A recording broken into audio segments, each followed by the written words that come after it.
Hello everyone, আসসালামু আলাইকুম। আপনারা সবাই কেমন আছেন?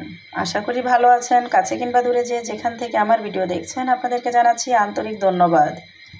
আমি ফিরে এসেছি আপনাদের মাঝে আরও একটি রেসিপি নিয়ে। আজকে রান্না করব মূলা ভাজি। ফ্রাই প্যানে তেল দিয়ে দিয়েছি, তেলটা গরম হয়ে গিয়েছে। দিয়ে দিলাম দুটো শুকনো মরিচ। মরিচটা একটু ভেজে নিব। মরিচটা ভাজা হয়ে গিয়েছে, এখন দিব পেঁয়াজ কুচি। পেঁয়াজটা ভেজে নিব। পেঁয়াজটা ভাজা হয়ে গিয়েছে, দিয়ে দিব কাঁচামরিচ ফালি। এখন দিয়ে দিব হলুদ গুঁড়ো, দিয়ে একটু ভেজে নিব। এখন দিয়ে দিব পরিমাণ মতো লবণ, দিয়ে দিব মূলাটা আমি একেবারে ঝুড়ি ঝুড়ি করে চিকন চিকন করে কেটে নিয়েছি। কেটে লবণ মেখে 10 মিনিট রেখে দিয়েছিলাম। তারপর একবারে যেইভাবে চিপড়িয়ে পানিটা আমি ফেলে দিয়েছি। এইভাবে একবার মূলা ভাজি খেয়ে দেখবেন, খুবই মজাদার হয় আর মূলার কোনো গন্ধ থাকে না।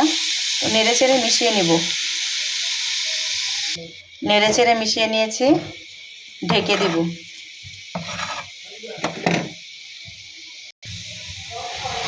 দেখেন অনেকটা হয়ে আসছে, একটু নেড়ে চেড়ে আবারও ঢেকে দিব। আসলে এটা যে মূলা ভাজি কেউ বিশ্বাসই করবে না, মূলার কোনো গন্ধ নেই। যেহেতু আমি 10 মিনিট লবণ দিয়ে ভিজিয়ে রেখেছিলাম, তো চিপড়ে উঠে নিয়েছি, বোঝাই যাচ্ছে না যে এটা মূলা। আর এভাবে ভাজিটা খেতেও খুবই মজাদার হয়। আসলে আমি সাধারণ মানুষ, সাধারণভাবে রান্না করতে পছন্দ করি, সাধারণভাবে জীবনযাপন করি। একবার এভাবে হলেও ট্রাই করে দেখতে পারেন কেমন হয় খেতে। তো যারা খেয়েছেন তো খেয়েছেন, জানেন কতটা মজাদার হয়। যারা এখনও খাননি, আমার ভালোবাসাটা পুরো এভাবে ট্রাই করে দেখতে পারেন। আমার ভিডিও যদি আপনাদের ভালো লাগে, লাইক কমেন্ট সাবস্ক্রাইব করে পাশে থাকবেন। এখন দিয়ে দিব ধনিয়া পাতা কুচি, বেশ অনেকটা পরিমাণে দিব।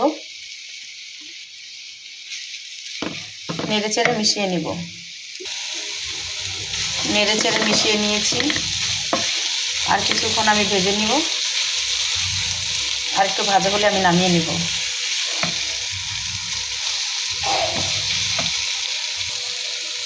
কথা বলার সময় অনেক সময় ভুল কথা বলে ফেলি, ভুল হলে ক্ষমার দৃষ্টিতে দেখবেন। দেখেন মাশাআল্লাহ কালারটা কতটা সুন্দর হয়েছে।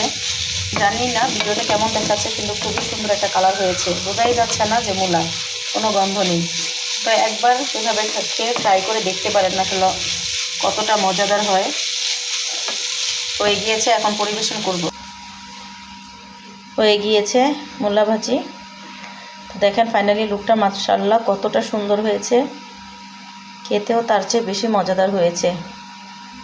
আল্লাহ হাফেজ। আজকে এই পর্যন্ত, আবার দেখা হবে আপনাদের সাথে পরবর্তী একটি রেসিপি।